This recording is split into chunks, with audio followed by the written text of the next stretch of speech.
여보, 우리 없는 살림이지만 만약을 대비해서 보험 하나씩 가입해요. 보험이라면 사고가 나거나 병에 걸려야 뽕을 뽑을 수 있는 거잖아요. 아무 사고도 안 나면 잘해야 보험료의 2% 정도 이자 받는데 그렇게 묻어놓을 돈 없어요. 그냥 펀드에 투자나 하자고요. 하지만 앞날은 아무도 모르는데 대비를 위해서 보험을 들어야 한다고요. 그냥 펀드나 하자고요. 잠깐! 2개를 한꺼번에 할 수 있는 상품이 있죠. 바로 변액보험. 변액보험? 변액보험이란 보험료 중 일부를 펀드에 투자하여 그 실적만큼 보험금을 지급받는 상품입니다. 사실 변액보험은 보험료 납입 구조가 다른 보험과 비슷합니다.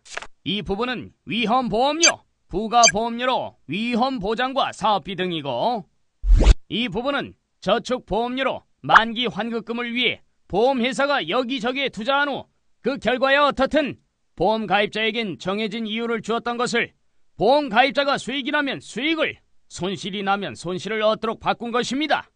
그럼 만기 환급금을 위해 모으는 돈을 굴릴 때 누가 투자 위험을 부담하느냐만 다른 거네요.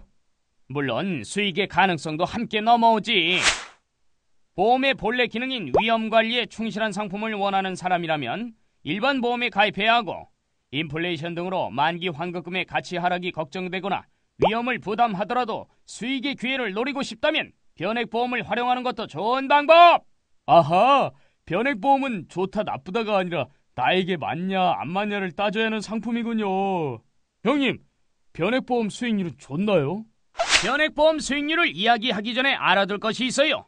변액보험 수익률로 발표되는 것은 납입한 보험료 전체의 수익률이 아닌 사업비, 각종 보험료와 수수료를 제외한 요 금액을 기준으로 계산한 것이라는 것. 따라서 실제 받는 금액은 우리가 생각하는 것보다 훨씬 적을 수도 있죠. 또한 내가 가입한 펀드, 시점, 납입 방법에 따라서 수익률이 달라지지요. 여러분, 혹시 변액보험에 가입하면 많으면 10개 정도의 펀드 중에서 골라 투자할 수 있다는 사실 아시나요? 오호! 골라 투자하는 재미! 변액보험에 가입할 때 어느 펀드에 투자할지 선택할 수 있는데 중간에 변경도 가능하답니다. 따라서 이 변액보험 수익률이 얼마다 딱 얘기하는 건 불가능. 그럼 만기가 되기 전까진 아무것도 모르는 건가요? 가입자 개인의 수익률은 확인이 안 되지만 생명보험협회 사이트에 가면 변액보험에서 투자하는 펀드의 수익률은 확인할 수 있어요. 참고하시길! TV에서 변액 유니버셜 어쩌고 하는 걸 들었는데 그거 뭐예요? 변액보험의 종류로 변액종신보험, 변액유니버셜보험, 변액연금보험이 있지요. 변액종신 유니버버. 아이고, 내가 하나씩 알려줄 테니 잘 듣거라. 변액종신보험은 사망보장이 주 목적으로 저축기능보다는 위험보장이 더 큰 보험이에요. 투자 실적이 나빠도 이미 납입한 보험료 이상의 사망보험금을 보증해주죠. 넥스트, 변액연금보험은 말 그대로 노후에 연금을 받기 위해 가입하는 상품이지요. 손실이 발생하더라도 연금 개시 시점이 되면 상품에 따라 이미 납입한 보험료의 70에서 130% 수준을 보증해줍니다. 하지만 변액연금보험의 경우 중도에 계약을 해지하거나 연금 지급 개시 직후에 사망하는 경우에는 이미 납입한 보험료보다 적은 해약 환급금 또는 연금을 받게 됩니다. 넥스트! 변액 유니버셜 보험은 변액 보험에 유니버셜 기능을 넣은 것입니다. 보험의 기초에서 설명한 내용 기억하시죠? 까먹었다면 리플레이! 보험인데 입출금이 자유롭다고요? 그렇죠. 중간에 자금이 필요한 경우 해약 환급금 범위 내에서 자금 인출이 가능하답니다. 또한 다른 변액 보험은 보험료를 한두 달 연체하면 바로 해지되는 것에 반해 유니버셜 보험은 그렇지 않습니다. 보험료 납입 중단 시 의무 납입 기간이 지나면 적립 금액에서 자동으로 사업비나 보험료를 내게 되어 있거든요. 하지만 계속 그대로 둘 경우에는 적립금이 바닥날 수도 있고 결국엔 해지되어 보상을 못 받게 되는 경우가 발생할 수도 있다는 거예요. 변액보험 가입할 것인가 말 것인가, 그것이 문제로다. 일단 변액보험에 꾸준히 넣을 돈이 있는지 먼저 살펴보거라. 에? 변액보험은 10년 이상 투자해야 그 장점을 확실히 누릴 수 있는 장기 상품으로 중간에 해지하면 해지 환급금이 코딱지! 에게, 엄청 적네.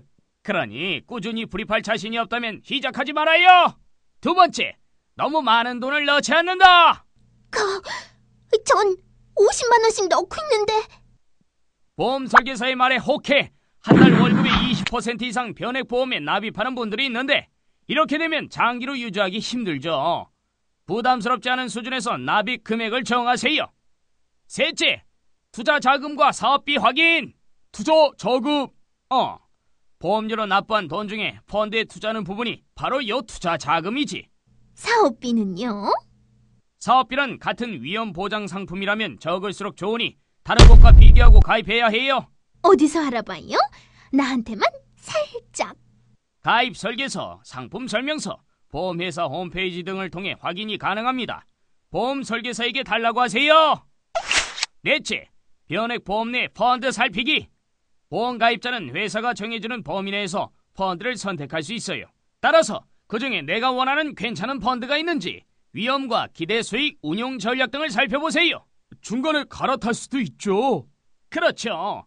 하지만 결국 요 안에서 갈아타야 되니 변액보험 가입과 동시에 펀드 선택권이 확 줄어들게 되는 것과 마찬가지. 따라서 전부 다는 아니더라도 관심 있는 몇 개의 펀드에 대해서는 정확히 설명을 들으시길 바랍니다. 여봉, 변액보험으로 불린 돈에도 세금 내요? 그럼요. 보험 차익에 대해 15.4%의 세금이 붙죠. 하지만 변액 종신보험과 보장성 변액 유니버셜 보험은 다른 보장성 보험처럼 연간 100만 원 한도 내에서 납입 보험료를 소득공제해 줍니다. 그리고 변액 연금 보험, 저축성 변액 유니버셜 보험은 10년 이상 유지 시 이자 소득에 과세하지 않아요. 자, 변액 보험에 대해 감이 좀 오시나요? 어떤 금융상품이든 그 상품의 특징과 나의 활용 목적이 맞아 떨어져야 가장 좋은 상품이 될 수 있다는 것을 명심하시기 바랍니다.